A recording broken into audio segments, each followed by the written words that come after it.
आज की कहानी में एक पोता अपनी अमर परदादी से खजाने का राज छीनता है। राक्षस हस्तुर के पेट से अनंत सोना निकालता है और वही लालच उसे अपने पिता का कातिल बना देता है। अध्याय 8 शुरू करते हैं। पोता जंजीर का पीछा करते करते परदादी तक पहुंचता है। कंकाल जैसा शरीर पर जिंदा। उनके शरीर से एक विशाल पेड़ उग चुका है। वह सौदा रखता है, खजाने का कोड बताओ, बदले में तुरंत मुक्ति। परदादी को पहले से यकीन था कि लालची पोता लौटेगा, क्योंकि हवेली में छिपा खजाना किसी को भी खींच लाए। पोते को जवाब मिलते ही वह अमर परदादी को आग लगा देता है और पहाड़ों की वीरान हवेली की ओर निकल पड़ता है। सृष्टि पूर्व कथा। समृद्ध देवी ने पृथ्वी को गर्भ बनाकर 16 करोड़ों देवियों को जन्म दिया। प्रियतम पुत्र हस्तुर पर अत्यंत लालची, उसने उर्वरता की देवी का असीमित सोना चुरा लिया और भोजन भी चुराने ही वाला था कि भाई बहनों ने उसे लगभग राख कर दिया। देवी ने दया कर दी, पर दंड में उसे अपने गर्भ में सदैव भूख के साथ कैद कर दिया। पूजा वर्जित, भूख शाश्वत। मनुष्यों ने इसे वरदान समझा।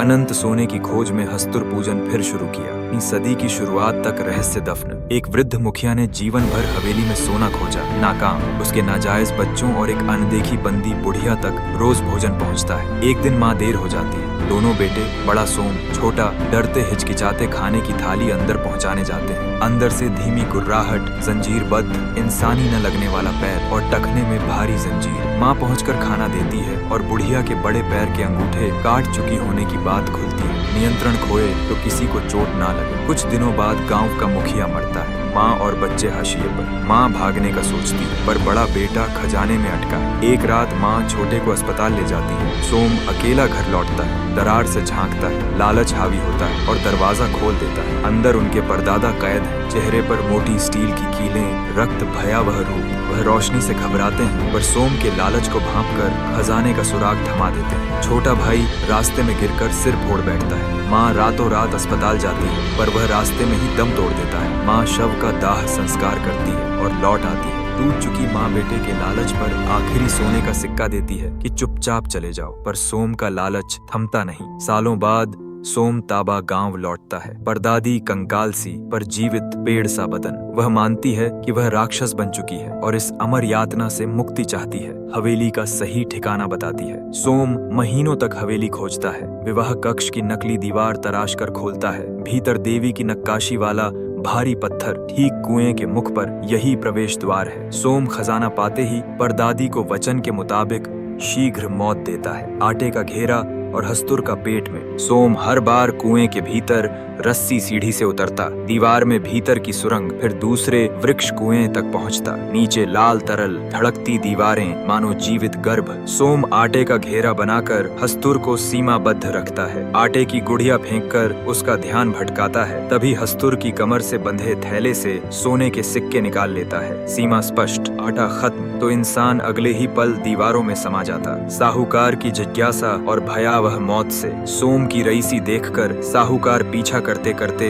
भीतर पहुंच जाता है। दीवारों में धड़कन, लाल पेट जैसा दायरा देखकर भी लालच में फंसता है। आटे के निशान देखता है, पर समझ नहीं पाता। अगले ही पल अंदर खींचकर दीवारों में जड़ दिया जाता है। भीतर से बाहर तक देह चिथड़ी। सोम लौटकर उसे राक्षसी रूप में देखते ही दया के अपराध बोध में उसे आग देकर सुला देता है। उछाल, दौलत, कर्ज और दूसरी औरत। सोम की किस्मत पलटती है। कच्ची झोंपड़ी से खपरेल छत वाला बड़ा घर, बाइक से कार तक, पर खर्च और कर्ज बढ़ते जाते हैं। साहूकार की बहू तक को नौकरानी बनाकर रख लेता है। घर में खटास, पाट राज्य कैसे यह आशा सिर्फ सोम जानता है। 3 बच्चे, बड़ा बेटा पांडे, 2 बेटियां। बेटियों से ज्यादा बेटे को प्राथमिकता। पांडे को रस्सी चढ़ाई, स्पीड और नीचे की प्रकृति के नियम सिखाए जाते हैं। आटे का छिड़काव, घेरा, गुड़िया बेट। पहली बार बेटे की मौजूदगी में हस्तुर निकल आता है। पांडे डर से गिरता है। सोम घुसकर स्थिति संभालता है, पर बेटे की क्षमता देखकर उसे एक सिक्का उपहार दे देता है।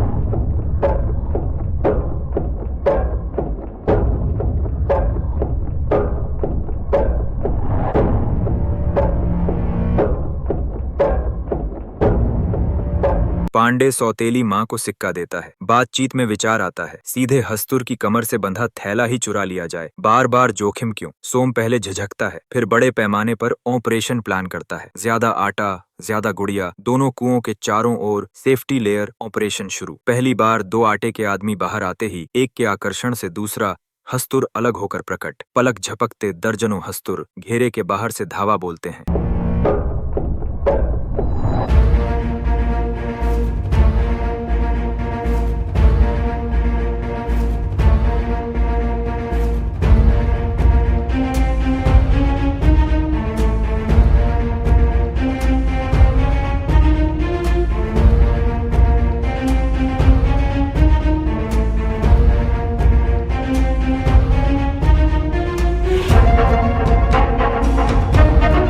पांडे आटा बाहर फेंककर ध्यान भटकाता है। घेराबंदी बढ़ती है, रोशनी बुझती है। सोम फैसला करता है, बेटे को बचाने के लिए सभी आटे की गुड़िया अपने साथ बांधकर ऊपर की ओर दौड़ाता है। तमाम हस्तुर उसके पीछे। पांडे बाहर निकल आता है। 10वें दिन भोर में उसे एहसास होता है, पिता नहीं लौटे। तभी राक्षस में बदला सोम पैसों का थैला लेकर उभरता है। भयभीत पांडे तेल का दिया फेंकता है और पिता को वही मंत्र पढ़कर आग में सुला देता है। आधी उम्र शेष थी, पर लालच का अंत अग्नि में। पांडे बच गया, पर लालच बचा रहा। यहीं तबाह। अध्याय 8 समाप्त। अगर आपको यह वीडियो पसंद आई हो तो लाइक, सब्सक्राइब और कमेंट करके जरूर बताएं।